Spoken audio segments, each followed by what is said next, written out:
Oh no, this is probably one of the worst things you want to find on your car. Brake fluid dripping from the bottom of it because the lines have rusted away. We're working on my 2000 Saturn.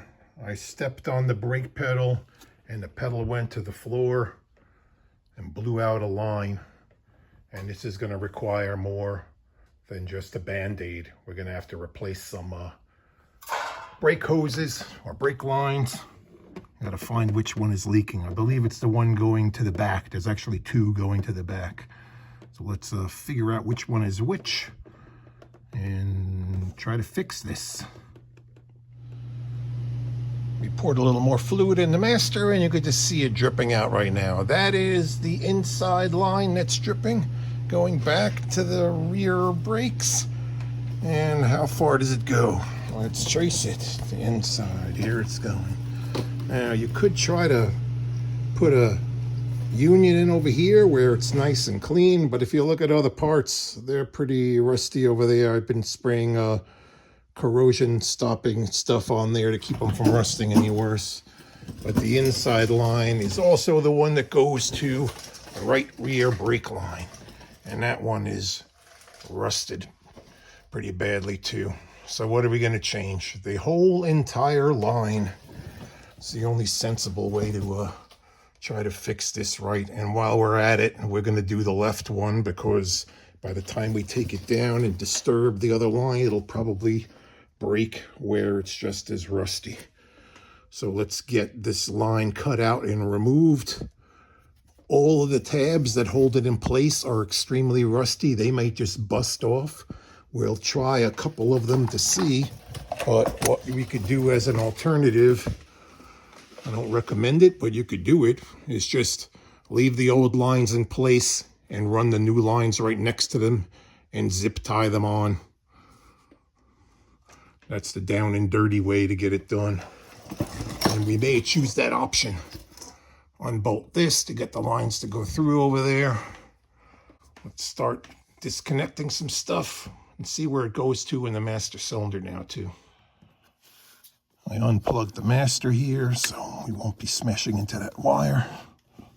The two lines from the rear come up to the bottom of the master cylinder, front and rear. There and there. So we'll have to disconnect them there first. I got the clip undone there. There's another clip buried all the way down in the fender well. Pop that one off also too. Now we could loosen those up, loosen them up in the back and let the line drip out. Probably that's what we're going to do first. We'll loosen the rear lines up and we'll do just both of these at the same time. We got that line disconnected from the right rear. We have the line popped out of the little plastic clips that holds it up in here, so it's just kind of loose. And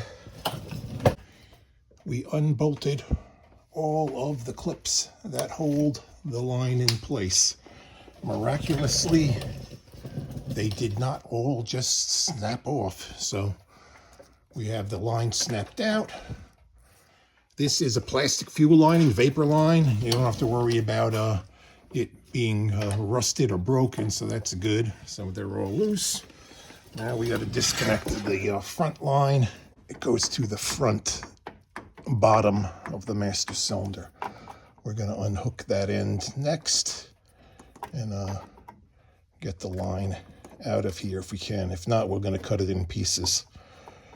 We got that line out. We ended up cutting it into multiple pieces to get it out past the other ones. We need to save that fitting. And we're going to be making the whole new lineup with nickel copper brake tubing. This stuff is real easy to work with. You can bend it by hand. Easy to flare. And it will never rust. This is what should have been put in the car when it was made originally. Volvo uses this in their cars for years, so you'll never have a rusted brake line in a Volvo, an older one. So we're going to route this up from the bottom. We're going to put that flare on there, and then we're going to run the line wherever we need. So at the same time, we're going to be running the other line. I just don't want them to get mixed up with each other, so We'll put some tape on this. I'll mark it with some red magic marker and make sure it goes back to the right rear. And this is a longer piece, and I have another shorter one over here that's actually still long enough to reach to the line on this side over here. I'm gonna snake both of them in and get the rest of the old lines removed. We're gonna cut this off with a tubing cutter.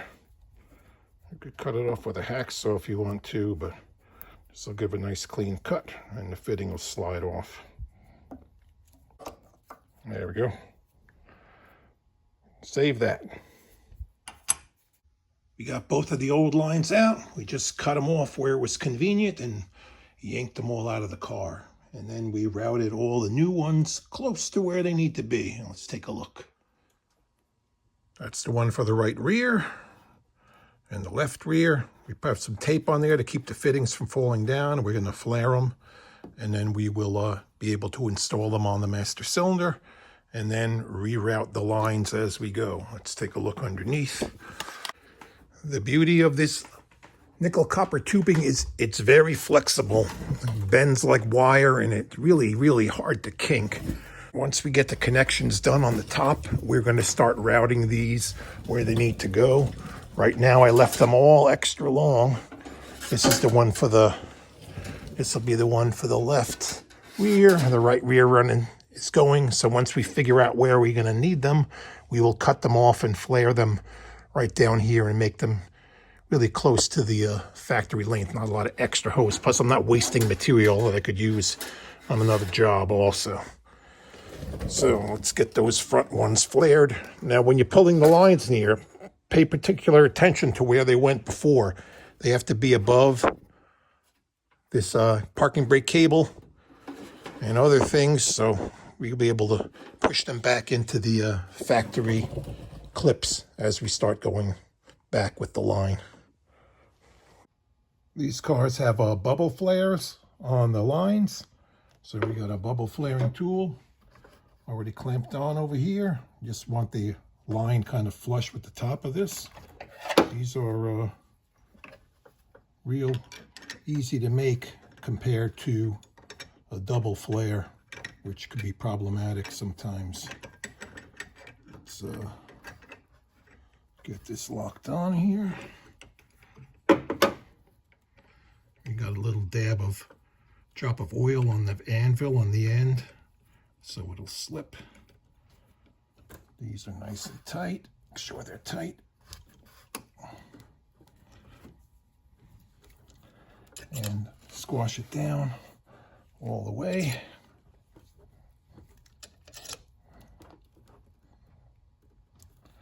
Some auto parts stores will loan you these if you don't have them.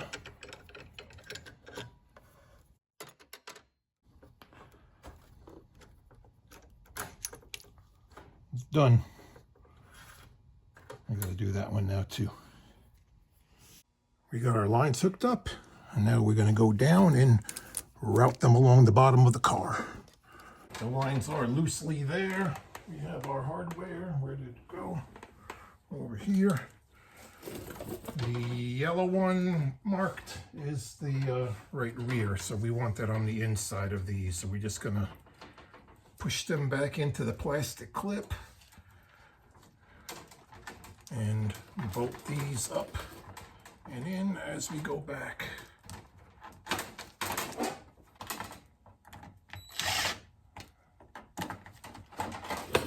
We'll come back later and tighten these more. I might have to drop them down if we don't like the position that they're in.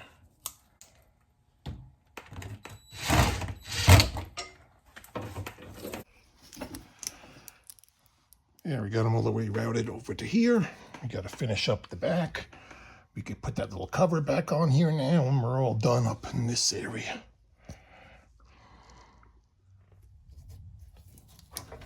Now we can determine where we want to cut these. That's got to end right over there.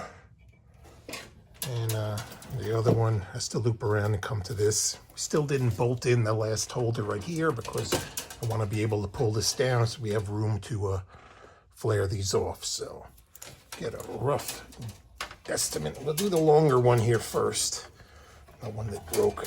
We have the clip to clip this in over here. I'm going to push this up a little bit more against the frame rail up there where the original one kind of went. So we'll play with them and get them ready to be hooked up. We got them cut, we got them flared, and we have them loosely on the fittings where they need to be. These lines are completely empty right now, and so is the master cylinder because it all dripped out. So we have them loose, and we're going to let the brake fluid and gravity drip out first, and then I'm going to get somebody in the car and we're going to bleed them out.